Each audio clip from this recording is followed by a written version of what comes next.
Hi, everyone. I have a new guest on the Three Bakes Baby podcast today, and her name is Tiffany Gardner. She's going to share a lot about her story and about her advocacy work within the donor-conceived community, donor-conceived person community. And so welcome today, Tiffany. Thank you. I'm happy to be here. And tell us a little bit about your story.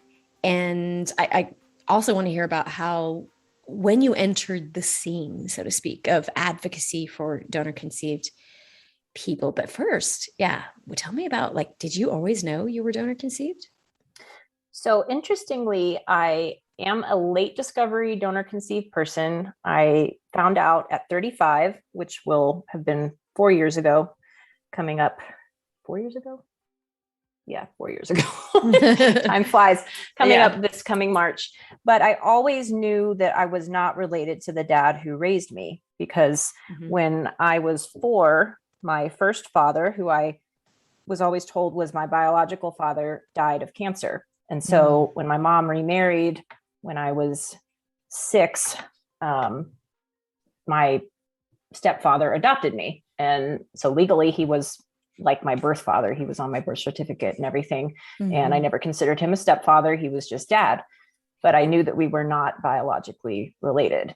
And so I grew up with the narrative of having lost my father to colon cancer at 36. And that was a very important piece of forming my identity. And even though I had just this really great relationship with my dad who raised me, there's just naturally always going to be some wondering about what was this other person like, and what parts of that person did I get or not get. And when did you realize that he wasn't your biological dad or father?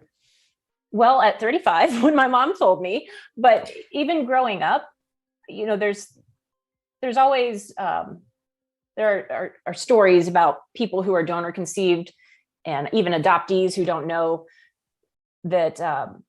You hear the phrase, "I knew before I knew," because there are parts of yourself that just don't quite make sense. Yeah. In fact, the Diane Ehrensaft, who I quoted in my book, says she calls it hopefully I get this right, the thought unknown. And which is weird. I think that I might have that wrong, but it's the unknown backwards. known, or the known unknown, something like that. See, or we're going to do that, right? Unknown thought, the thought unknown, or the unthought known. There it is. Boom. There you go. That sounds right. Unthought known, which means if you got to, hang on, I know. Let's pause to think about this. Unthought known. It means you've never even had the thought that your biological parent wasn't the biological parent. Like people go, "Am I adopted?" Right. No, right. Did you adopt? No, not even that thought. So it's unthought. Why would you? Why would you have that thought? Yeah. Even though I know some people say, I always thought I was adopted in my family. I was so different. But this is her concept is you don't even have that thought, but there's something you still know something's different. So it's known in the depths of your being, but you maybe even never had the thought. Yes, that was definitely me. I would look at pictures of my first dad and his parents and everybody on his side of the family, and I could not see one single physical resemblance to any of them. There was maybe some resemblance to his father, my grandfather's eyes, but that was the one thing that I hung on to, where I was like, this is definitely the one physical feature I got from them. And the rest is all my mom, except for all these other just random little parts of my physical features that don't really fit in anywhere. And I'm just not sure where those came from. And the same thing with my personality. There were just some very strong core components of who I was that I did not see reflected in anybody. Yeah. And the number one thing with that was art. Whenever I tell my story, that's like really central to my discovery and to my kind of feeling of otherness from my family. Yes. That I was the only one with artistic talent from my known at that point genetic family. And it was the thing I most loved. And I wanted to take art lessons as a kid, but we moved around a lot. So my parents always wanted me doing something that would have me meeting other children and making friends, and art lessons are not going to do that. And then in high school, I wanted to pursue art as a career, and I got into art school for college, and my parents just refused to even entertain the idea of that being where I went next in life. So, wow. So they didn't accept that part of you, really? Yeah, no, they really, I know now since my discovery that they did not appreciate how much it meant to me. And also the fact that I actually genuinely was talented and that it wasn't just some sort of like fluke thing. Oh, so they didn't get to really see you. Yeah. I mean, I know they appreciated it. They would come to art shows. They were always proud when I won something. And, you know, my mom would display my artwork, but it didn't really register for them that that could have been a career for me. And that that was just really a very essential part of my makeup. Yeah. And then did you find out that your biological father or what do you call him? I call him biological father. Okay. That your biological father is an artist? I did. Wow. Yes. And that at that moment, I was like, oh, wow. You know, this thing I was searching for my whole life. Like, I used to think, oh, it must have skipped a couple generations, and I must have inherited it from my grandmother's father or her grandfather, who was a sign painter. Like that. I was constantly trying to find who is my genetic relative that I got this from. Because you were searching. Yeah. And it just seemed very strange to me, but no, in fact, my biological father, after I identified him through a DNA test, it turns out he was an art teacher and an artist by trade. And the type of art that he produces is exactly the same type that I enjoyed producing. Are you kidding me? No, I mean, just watercolors, portraits, very photorealistic looking paintings. Wow. Just the exact same thing. And actually my oldest son has inherited the gene as well. So it's a strong gene. It got passed down not only to me, sure is, but also my son. So that, yeah, that part is really cool. Oh, wow. And so it probably felt you really, would you say, like connected some dots? Well, maybe that's not a good analogy. Like what analogy would you use for that moment that you saw that connection? Did you feel like more whole or? Absolutely. Yeah. Yes. It was the most incredible discovery I could ever imagine making, which I never would have imagined making it, because I had no doubt in my mind that I belonged to this set of parents genetically. And I was maybe just a little bit special in good ways and other ways that I didn't think were very good. So, it was really amazing and like a light bulb moment. Yeah. You know, I think the most powerful thing is to know ourselves. And so when you're searching for that, where does this come from? Or who even can share this trait with me and enjoy this same trait? And that is for you, you didn't have that growing up. So to be able to have that now, does it give you a sense of almost not just knowing yourself better, but I mean, this, and maybe I'm just speaking from experience, but almost like loving yourself more too? Yes. Because because you feel like more validated in absolutely that's the word. Yes, that's what I was going to say. And I had given up art after the whole you're not going to art school thing, because I've talked about this with my own therapist. I think that the way I translated that in my mind was, I'm not good enough at this, and my parents don't have faith in this part of me, so they don't think I can do it. So I'm going to give it up. And I focused on my other loves and interests, which were reading and writing. And that's what I pursued. Not that is much more lucrative. An English literature degree does not make that much more money than a fine arts degree. And then you would have been so much happier, like doing your first passion. Yeah. So, I do think now a lot of what ifs, like how would my life have been differently? Yep. Absolutely. And I'm not saying I would trade where I am now under any circumstances, because so much of where I ended up wouldn't have happened. And I'm really happy with where I am. But I do wonder what life would have been like if I had taken that route the way my biological father did. And the way my son just loves it, and I'm letting him take art classes. I'm not making him do sports if that's not what he wants to do. And already the teacher is saying that he's just massively talented. So I bet you that's really healing for you to be able to kind of experience it a second time, but the way that you would have liked for it to happen for you. Right. Your son. Mm-hmm. And I'm trying to get back into it myself. When I did discover who my biological father was, I started drawing again. And I couldn't believe that despite a very, very long hiatus of nearly 20 years, I could still do it. And I was better at it now than I was when I stopped in high school. Wow, that's awesome. Yeah. So it's been fulfilling to try to pick that up and find a place for that in my own life, not just through my son. Well, and how did you find your biological father? And you found out at 35, and then to take us through what happened next. Well, because I had always had this desire to sort of figure out what parts of me came from my deceased father, and had always sort of regretted not taking anything away from my dad who raised me, but just having lost a father at 4, I've got about 4 memories of him. And most of what I know about him came from the stories that other people thankfully shared, and from the photographs that I had of him.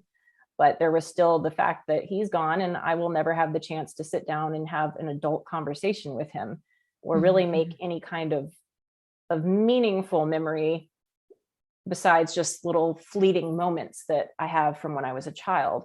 Mm-hmm. So when I found out that I was donor conceived, number one, it felt like the ultimate betrayal, of course, by my parents.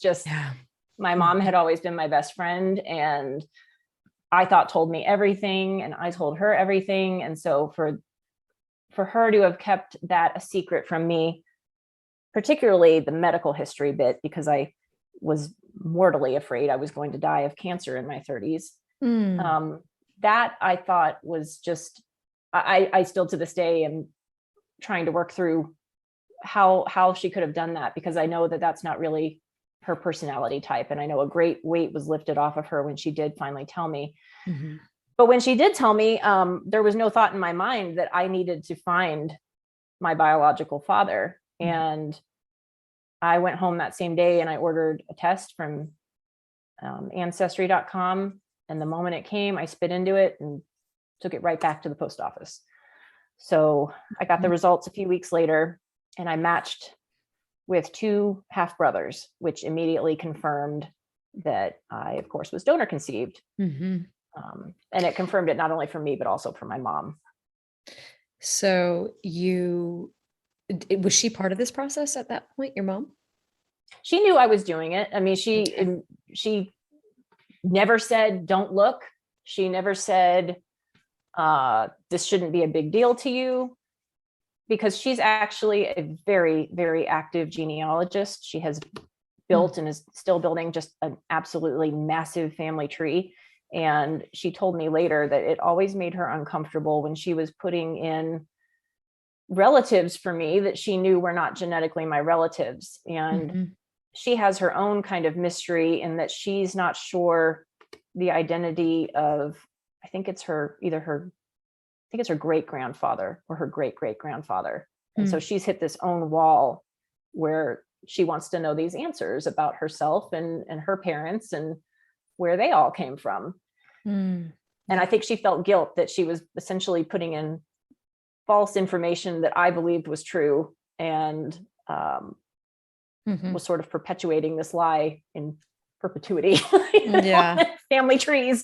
So she was very supportive. My dad, on the other hand, my dad who raised me, he was not pleased when my mom told me the truth. He had a cousin who was adopted, and she struggled throughout her life to try to identify her biological parents and was unable to do so. And it really, I think, in his opinion, kind of destroyed her and contributed to a lot of mental health problems and some substance abuse. And he was very scared that I would not have a positive outcome, because he knew my personality type. I mean, he said, I hope you're not going to go home and order a DNA test. And I was like, well, I already did. Yeah. But he knew that I wouldn't stop till I found answers. And he knew there was potential that I would never find answers, or that I would find an unsatisfactory answer. And that maybe this guy was going to be a jerk. Maybe I was going to get rejected. There were any number of potentially bad outcomes that he did not want for me. So it wasn't that he didn't want me to search because he felt threatened per se, although I later Although learned you that wonder, although I later learned that, he did confide to my mom that he was concerned it might change my relationship with him. But yeah, they never told me you shouldn't do this. It was more just concern for my well-being from my dad outwardly. yeah. And I think the concern, you can be concerned, but you can, unless you understand that drive or need to find the answers, it's like, which is worse, having a bad experience or never knowing and wanting to know? Like, what they don't realize is that not searching or not getting answers can be as tormenting for some as searching and getting an answer maybe that's not as favorable as they hoped for. Would you agree? Right. Or Yes. I mean, there's definitely people I know who are donor conceived that just don't wonder. Like my donor conceived brother, I think if he'd been one to find out and searched and never had answers, I don't know that it would have bothered him necessarily, but that's not my personality type. It just, I think, depends on your personality type. Yeah, definitely. And so, but for your dad to want to protect you, what he was missing is that you were already, that you needed to know, and that was already bothering you. So you were already feeling angst and frustration, right? Right. Yes. Or what would you describe? What were you feeling at that point? I mean, in a weird way. So I grieved the loss of my first father all over again, because it felt like he died all over again. This giant part of who I thought I was, even if there had been lingering questions about why the puzzle pieces didn't quite connect, there was still this just feeling of intense grief over that. I guess it's sort of a form of ambiguous loss in a sense, because he had been dead for quite some time, but I just lost him in an entirely new way. Oh, yeah. But on the other hand, there was this feeling of great excitement. Like, I've got a second chance here to my actual biological father might still be alive. Maybe I'm not going to die of colon cancer in my 30s, Yeah. maybe there's potentially a really good outcome here. So it was just a very strange combination of feelings. And I just didn't, I know some people get the news and they sort of sit on it and wait, and that's not me. I needed answers immediately and as soon as possible. And that's what I sought out. So I know, we shared, or you shared a post. For those that aren't on Instagram, Tiffany and I collaborated on a post that you said something that was so powerful. You said, even if I search for biological family, I still want you, meaning your parents, to be home. Right. And I just thought it was really touching, because that was something that you came up with, and was just very powerful, because I think that's a feeling that is so many people feel and maybe don't really voice. That you can want to search for biological family, but that doesn't mean that you want to ruin or sever or, anything that's with your family that raised you. Right. That you still want them to be the same family, that same place that feels like comfort and home. And tell us a little more about that. Yeah. In my mind, there was just I never entertained the thought of, oh, I'm going to have two dads now. I already had two dads, two people that to some extent had raised me. My first father, unfortunately, he died when I was so young that I don't, again, have a lot of memories, but he was still my dad. He went into it. He was the one that had an infertility problem, and he was the one that convinced my mom that it was worth pursuing donor conception to make their dream of having a family come true. And And then my dad, who raised me, it always insulted me when people referred to him as my stepfather or not my real dad, because that was just so far from the truth. He wasn't a stepfather. He was my father. He was my father in the eyes of a court of law. And he was my father and is my father in my eyes. And no one could ever take that place. You cannot replace the person that has done the hard work and has been there to support you. And my dad unfortunately passed away in, what year was it? All these years run together now, 2019. But he's still the person that I would call for retirement planning advice, or when something goes weird with my car and there's a strange sound, like he's the person I want to call, because that's my dad. And the desire to answer sort of more philosophical questions about yourself and your identity is in no way a reflection of how you feel and the value you place on the parents that raised you. That's because those people are irreplaceable. And I'm not speaking for everyone. I know that there are certainly people out there that maybe have not had a wonderful relationship with the parents who raised them. But that's true. But for those who have had a supportive and loving relationship with their family, I just don't see that there is a danger of a loving and supportive parent ever being replaced by the desire to find genetic family. Did you ever feel a sense that you were going to lose that quote unquote home?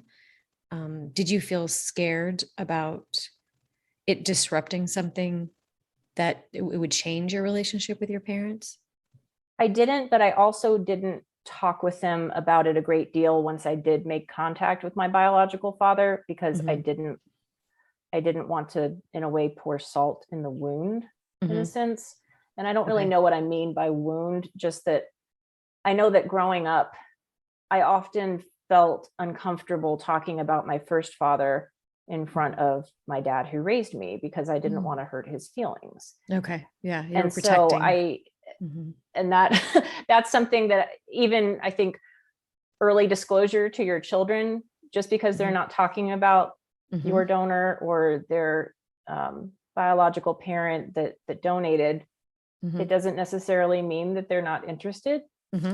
Even as a young child, you can sense or know that you might say something that would hurt your parents. That's right. And I was very intuitive about that. And it's uncomfortable, even as a kid, sort of walking on eggshells when you want to talk about one person, but the other person's in the room, or how do I describe this person when I'm with my other family? It can be very awkward. And so I took those lessons into this search for my genetic family, and with the reunion. I don't even know if you can call it a reunion. I don't even know what the right term is for finding my biological father. And I've primarily spoke to my mom about it, and I would share pictures with my mom, and I would let her filter whatever information she felt was safe to my dad, because I didn't want to get on the phone with my dad and say, oh, hey, Mark and I had lunch today for 3 hours and we talked about blah, blah, blah. That just, that felt like that would be wrong. But he knew I was meeting with my biological father. He knew that we had a great relationship. And my mom always told me, your dad and I are so happy for you. We are just so happy that this has worked out and that Mark is such a nice guy. And, but I didn't overshare. Let's just put it that way. Yeah, exactly. There's I guess maybe a point at which you can only go so far. In some situations, and maybe others have different experiences, like you've said. Well, I know you mentioned in the post that there was a moment with your mom. I don't know if you want to talk about this or not, but where she kind of lashed out and said, would you rather had your biological father as a dad? Yes. So my dad got diagnosed with cancer in June of 2019. And around that same time, I hit the 1 year mark of having a relationship with my biological father. And my biological father and I got lunch together every few weeks. and had really long conversations each time. We would text each other very frequently. Sometimes we'd call on the phone. I met his wife. He met my husband, and my husband met his wife. We exchanged minor presents. It was just a really great, solid, I thought, relationship. Yeah. And then everything went downhill after he told finally his adult sons that we had been meeting for a year. They had believed that he had initially blown me off when I first reached out. And then when he changed his mind and decided that he had to meet me, despite his family not being thrilled with the idea, he decided that even though his wife knew and was okay with it, he was not going to tell his sons. And so when the cat was finally let out of the bag, it caused a lot of drama with his family. And I don't know everything that happened, but a few days after my dad was diagnosed with cancer, I woke up to an email from my biological father saying that we weren't going to be in contact anymore. And so just got blocked all over the internet. I'm blocked on LinkedIn. It's like, oh no, man, you've really done it if you get blocked on LinkedIn. Oh no. So that was really horrible and traumatic, because at the same time I'm watching a second father just wither away from cancer. Oh my gosh. And so both of that happened in June. My dad passed away in August. A few weeks before my dad passed away, his mom passed away. And then in January of 2020, my grandmother, who was my first father's mother and was just one of my absolute best friends, and in some ways almost like a parent to me with how close we were, she passed away. So I had this like cascading waterfall of just hit after hit after hit after hit of loss. Gosh, and I was in a really dark place in January 2020. And so my mom, God bless her, she looked up my biological father and called him. Oh my gosh. Whoa. And basically said, like, I'm concerned about my daughter, because my biological father knew how close I was with my grandmother. And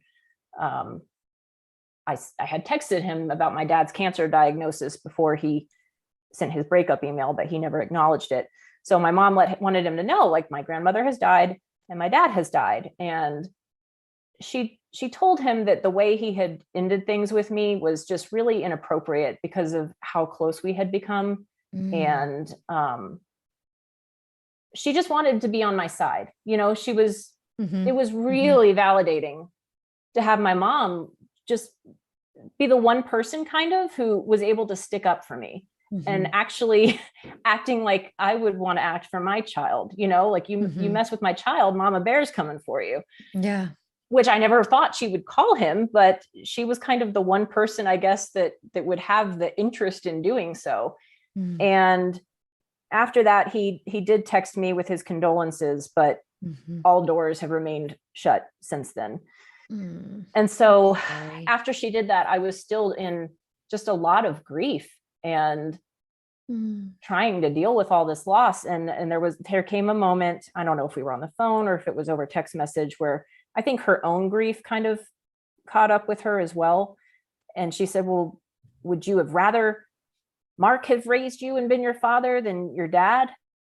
And especially after her having stood up for me and just sort of gone above and beyond, that really hurt, because it made me feel like I had done something wrong. And I still don't feel like I did. I don't think that there was anything unnatural about wanting to connect with him when we were connecting. It was just like the best case scenario, I think. And I was really at peace with everything, even though my parents had, massively betrayed my trust. Having that kind of an ending was me making lemonade from the lemons. And it was when all of that ended, and really ended quite so abruptly and at such a horrible time in my life already, and in such a terrible way, that I just sort of broke. And all of a sudden, everything just became really unacceptable. And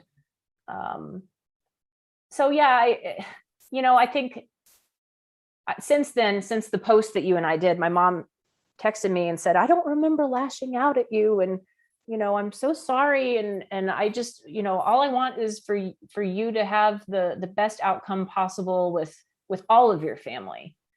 And I think that I'm really lucky because I do have such a supportive and understanding mom. And I know that there are many people in the donor conceived community who cannot say the same thing. And my mom has really embraced all of my advocacy efforts. And I don't talk with her really about the loss anymore because it still hurts too much to really talk about that with her. But I know that she has a better grasp and understanding now, especially reading the things that I post, that I don't. She reads them. Okay. She does read them. She interacts with them. She leaves messages sometimes on them, mostly on Facebook. She doesn't do Instagram. Okay. But, I think it's understandable to be concerned about what this means for your place in your child's life. I don't think that that's an unnatural feeling. I think there are so many complicated emotions that come out in these situations on just every single side. Yeah. And we just have to try to see it from the other person's perspective. And that for recipient parents, I think that just means sort of coming to terms with your own grief, maybe. Yeah, it's doing the emotional work. Yeah. I know that that's got to be just so hard to have that fear. But don't be afraid of your child. Yes. And that's what we talk about, distinguishing the difference between your child's feelings and your feelings. And right. In fact, we just covered that this week in the workshop I'm doing with parents. And we talk a lot about empathy and dismissing how, we all don't, emotional intelligence is not something probably most of us were raised having that, high emotional intelligence. And so as adults, and we're not taught it in school really. Right. So we have to learn this a lot of times as adults. And because what emotional intelligence we usually pass on to our children, whatever ours is, we pass that on because we model it. Right. So it's unlearning a lot of ways that maybe we were responded to, and therefore responding differently to our kids about their emotions. Right. And separating that what they say and do isn't a reflection of us as parents. And that's kind of a society thing that, our culture is really about that. I mean, you look at, this is not a bad example. I don't think it's cute, but like the twinning, when you have like wearing the same clothes as your little person. And that's just, it's fun. It's cute. But at the same time, there's this idea that they're supposed to be like us, and they're supposed to be little mini versions of us. And that's not fair to them because they are their own person. So it's like not putting our living vicariously through our children. Right. Yeah. It's interesting you mentioned that. Yeah. Because when I was talking about my son inheriting this fantastic artistic ability, I want to support that, but I have to keep reminding myself, he might not be as passionate about this in the long term as you were. And that's okay too. Yeah. Yeah. And that absolutely. I cannot take it personally if one day he says, I'd rather play baseball. I don't want to do art lessons anymore. Yeah, exactly. Just because I would have loved to have had the opportunity to take art lessons all the time, I cannot hold that against him that he wants to pursue something else because he's his own person. And we are not carbon copies of each other, even though we clearly share a lot of things in common. Yeah, exactly. Yeah. And so then, you mentioned you had this kind of like breaking point. And then is that when the advocacy work began? Yes, kind of. It was after my grandmother died and after everything kind of just went to hell. That's just how I describe it. I told my mom, I can't keep this a secret any longer. I was not going to be open about it while my grandmother was alive because she never knew I was the only grandchild she had. And my first father was her only son. And it would have just destroyed her if she had known we were not genetically related. And my mom never told me because she made a promise to my first father that she would never tell. But at a certain point that became unsustainable. And, you know, just, she had to do it, but we didn't have to tell my grandmother, and she actually had dementia at the end. So even if we had tried to explain it, she wouldn't have understood. So after she died, I said, I can't do this anymore. I feel like I am two different people and I personify a lie. Even if I have never intentionally lied to anyone, now I know that half of what I've ever described of who I am and where I came from genetically is a literal lie, including on my medical records. When I applied for life insurance and told them I might die of cancer in my, you know, just it has so many just domino effect implications. And by that time, this is one of my favorite parts of my story, even though it's still really sad. By that time, I had a half brother in my life who showed up on Ancestry the day after my dad died. I mean, just the timing of it was just incredible. My dad dies on Sunday, and on Monday, I have a new half brother who's showing up. Wow. And so far, he is the only donor conceived sibling, and only sibling I have that is paternal, because my biological father has 3 sons that want nothing to do with me. But Brad is the only donor conceived sibling who has been open to having ongoing contact. And we met in August of 2019, and by January of 2020, we were celebrating birthdays together, and we had celebrated Christmas together, and we had celebrated Thanksgiving together, and just we were all in on being siblings. And just our families had connected immediately. He lives 30 minutes down the road. He's got kids that are the same age as my kids. And I didn't want to keep that a secret anymore, because there was a lot of awful stuff going on. But then I had this one really great thing that I wasn't able to talk about and share with the world at large, because people didn't know who I was. They still were operating under the assumption and belief that I was the daughter of this fantastic person who unfortunately died when I was 4. And I am his daughter, but not genetically. And and did you feel like a part of it you was unseen, like invisible? Yes. I always take I identify a lot with the lyrics from Reflection by Christina Aguilera from Mulan. I mean, if you listen to that song and you're living this kind of double life, it will bring you to your knees in tears.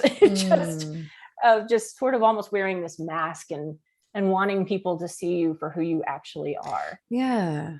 And so when I finally decided that I was going to come out and tell the truth, my mom was totally on board. She started making phone calls to members of my first dad's family and some of his best friends that were family friends, and telling him. And then I did a public Facebook post, really just kind of making the announcement. And I posted a picture of myself with my brother, Brad.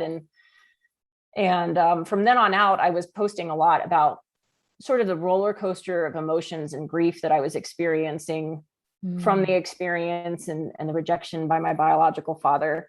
And it was nice to be able to be open about that and sort of have more support as I was going through it. But it was only earlier this year, when you did International Donor Conception Awareness Day, that I decided that I was going to be like really public about it and start my own social media accounts that were just devoted to this topic. Yeah. And so then, but before that, you were commenting and sharing your experiences and feelings about being donor conceived on social media. Okay. Right. And then now you have a dedicated account to that you are now creating posts and sharing your message that way as well. Yes. So yeah. And I had to pull up the song while you said that. So I just want to read a couple of it. So I know I'm kind of jumping around here a bit, but sure. It says,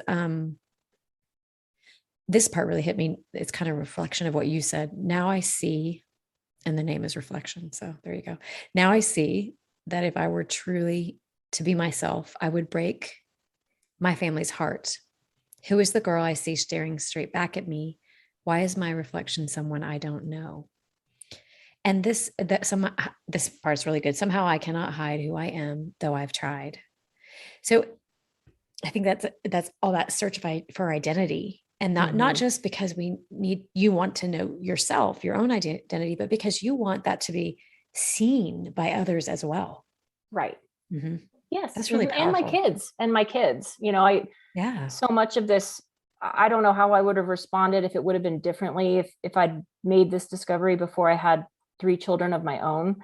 Mm-hmm. But it had a lot of implications for me as a parent and considering the best interests of my sons. So it's really interesting that all of this started because my parents wanted to have a child. Mm-hmm. But there Yeah. are a lot of implications for that next generation that comes along down the family tree. Not just medical information, but I understand my sons so much better now that I have met my biological father, and he has Wow. told me about things he encountered while raising his sons, my brothers. Mm. Um, I Mm-hmm. learned medical information that has been really invaluable in, getting treatment or interventions for some of the things that we've experienced with my boys. And I'm really glad that I found this out when they're young, because I just don't think it would have been fair to not have a full deck of playing cards as a parent myself. Mm-hmm. Yeah. Yeah, that Yeah. makes sense. That makes sense. So I could talk to you more about masking, but maybe we'll say that for another one, because that's kind of like that's a whole nother topic but it basically, it's kind of it goes into what we just talked about trying to find out who you really are, understand yourself, so you can be the true expression of yourself and not try to mask and be somebody that you think your parents want you to be. Right. And again, that can Yes. happen in any family, but it's more, what would you say, like more highlighted, or more, maybe there's more of a charge, or can be around it, if you have a missing genetic parent in your life, whether it's through the parent leaving, or through death, or through, Right. so you've experienced it twice. You had the death of your parent, and then the loss of him at thinking he was your genetic parent or biological parent. So those are, it's like two losses, Right. major ones. And then your dad died as well. So it's like, for you, it's like complicated grief. It's just piled on top. Yes. Now I have a therapist who specializes in complicated Good. grief. Okay, good. Yes. We've Because come a it's long layers. way. Because It is. it's It is. layers and It is. layers. And every time I would talk about one, I would start crying about the other, Sure. because They're all there's together. no way to Mhm. sort of separate this just tangle of Christmas lights that got That's dropped in right. my lap. It's You how pull on this loss is side and you're stored. pulling on that side. It just, It's all yeah. together. It's stored the same place in the brain, and it piggybacks on each other. So it's all, yeah, you're right. It's all tangled up, a Yes. bunch of Christmas lights all tangled up together. And so it can make it really confusing. Mm-hmm. And that's why probably the grief came up for you. And then your mom said, well, would you rather? And, she didn't know, but what you were going through is like, made sense, is that of course, these are all going to be tied together. And Right. then when somebody in our family said, kind of made you feel, in this case, ashamed, or like you were doing something wrong, when all you're really doing is grieving. You're not doing Yes. anything wrong. You're grieving, and you're trying to Right. untangle these Christmas lights that are all twisted up. And how can you do that if someone then makes you feel guilty, or like you're hurting them by trying to do your own work? I mean, ooh, Right. talk about adding on more complexity. That's like a whole nother group of tangled lights to add into the Yes. mix, And especially like you were saying, when you still want that person to be your home. I mean, your parents Yes. ideally are your rock and your foundation. Mm-hmm. You learn as a child, when I have a problem, I go to mommy and daddy. If I'm Mm-hmm. lost in a store and I can't find mommy or Mm-hmm. daddy, my adrenaline goes up. I got to find mommy and daddy. They're going to make me Exactly. feel Yeah. better. And you don't lose that when you become an adult. I mean, You still. I still needed my mom to be there for me. Mm-hmm. And to have your intentions or your emotions questioned by your lifelong rock is just the ultimate shake to your foundation. Wait, what did I do wrong? Yeah. And then you can see the gravity of that, like the weight of that, just how confusing when you get those layers of complexity like that, and then know where to go with it, no support. In fact, the opposite of support from the mommy and daddy, the home that you're looking for, there can feel like no escape. It can feel very, very daunting for people that are trying to do this work to even to be understood. So I think the message of this is like, we get you, we understand you, we're here for you, you're not alone. And to know that there are resources out there that are there to help. And you're one of them, your accounts. So let's share your accounts so people that are listening that want to connect with you can. Sure. So on Instagram, I am at Tiff, TIFF _DC_adult. And on Facebook, I am at Out of the Shadows DC. Okay. And then I'm also on Twitter, but much less actively, as at Tiff, TIFF Guard, GARD. Okay. Yeah. So connect with her there. You can reach out.